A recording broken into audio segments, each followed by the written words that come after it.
Hello everyone, my name is Autumn Freutland and I did my strategy presentation on reinforcement practices for student athletes with disabilities. So this focuses mostly on positive and negative reinforcements. My targeted population, I can't share my screen, but I do have it on a secondary computer here, but my targeted population was just students with various disabilities, whether we're talking about autism, intellectual disabilities, or just generic learning disabilities. I think that this type of strategy can help with all of those things. I also included that students with behavioral issues, social emotional disorders, or language disorders could possibly benefit from these reinforcement practices as well. And so diving right into positive and negative reinforcement, I kind of wanted to give a definition of those things, just in case someone didn't know. So positive reinforcement involves providing a reward to someone for a desired behavior. So whether that's praise, a token, or a preferred activity, like someone is well behaved, well, maybe you get 20 more minutes of free time during class. That could count as a positive reinforcement. On the flip of that, a negative reinforcement means taking away something when a desired behavior happens. So it's not necessarily, I think negative reinforcement kind of makes it sound a little silly, but it's actually a good thing. So it would be something like reducing work or avoiding a task that this person doesn't want to do. So because you did something well behaviored, we're going to, make sure that you don't have to stay after class and sweep, or maybe you don't have to work as long on a different assignment, something of that nature. You're taking things away, which is why it's negative. Negative doesn't necessarily mean that it's a bad reinforcement. So that just kind of lays it out for people, kind of what the two definitions are and what we're looking at. Diving right into the steps for implementation, I think the first thing is to identify target behaviors. So what are some of the behaviors that we're wanting this student to increase or decrease just based off of kind of what's happening.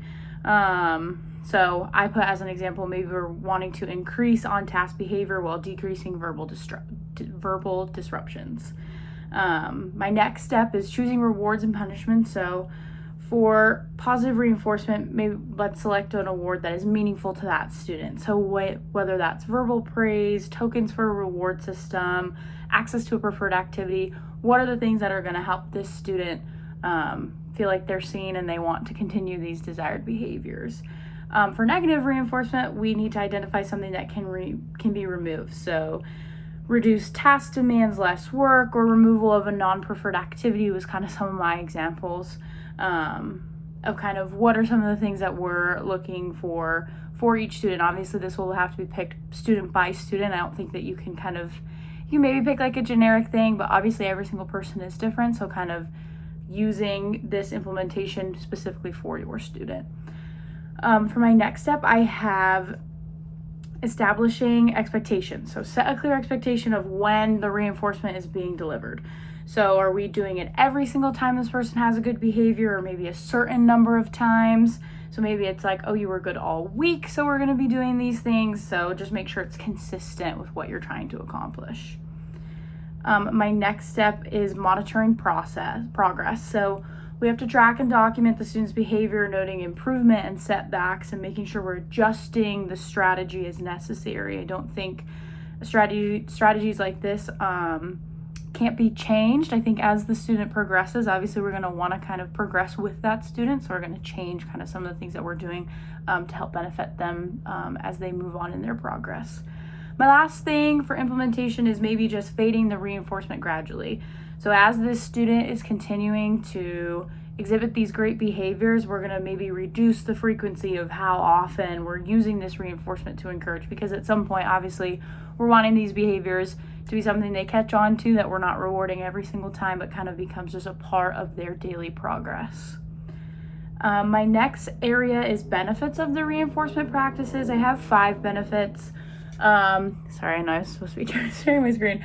I have 5 benefits of reinforcement practices. My first is increased positive behaviors. Obviously, reinforcement is going to help encourage the behaviors that are socially acceptable and academically productive. So all around, this is just going to increase positive behaviors because we're rewarding them for doing these positive behaviors. My second benefit is improving motivation. They're going to be motivated, obviously, by having these kind of new positive behaviors, and I think that that's going to motivate them to continue to be acting this way, knowing that they're going to have positive and negative reinforcements with whatever that they do.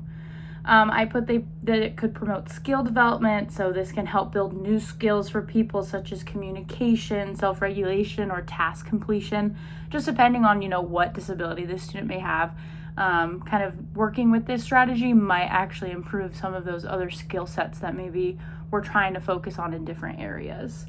4, I have a behavioral change. Obviously, this can reduce the unwanted behaviors that we're trying to accomplish by using these reinforcements.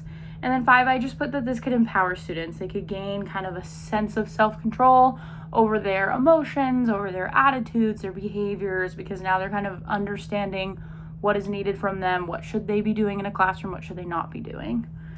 My implications for practitioners, I have individualization, consistency is key, avoiding reliance on rewards, ensure clear expectations, and monitor and adjust.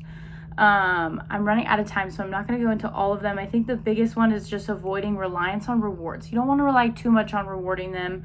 Obviously, it's helpful, but I think that this can stop them from developing their internal motivation. Obviously, we want them to be motivated to be acting this way, but if we're over rewarding, they're going to obviously catch on to the fact that the better that they are, the more rewards that they get. So trying to balance kind of how we're accomplishing those things. And the other big one I have on here is individualization. Like I mentioned earlier, every student's going to be different. I think this strategy is a nice basic outline, but obviously you're going to want to tailor this to your specific student, so that could change maybe some of the things listed on here of what works best for you, and what are the positive, negative reinforcements that work best for that student. So this kind of is just a skeleton outline of kind of what that could look like. And then I have my citations on here, but that's kind of all I have for my presentation. Sorry I couldn't really share my screen, but yeah, thank you so much.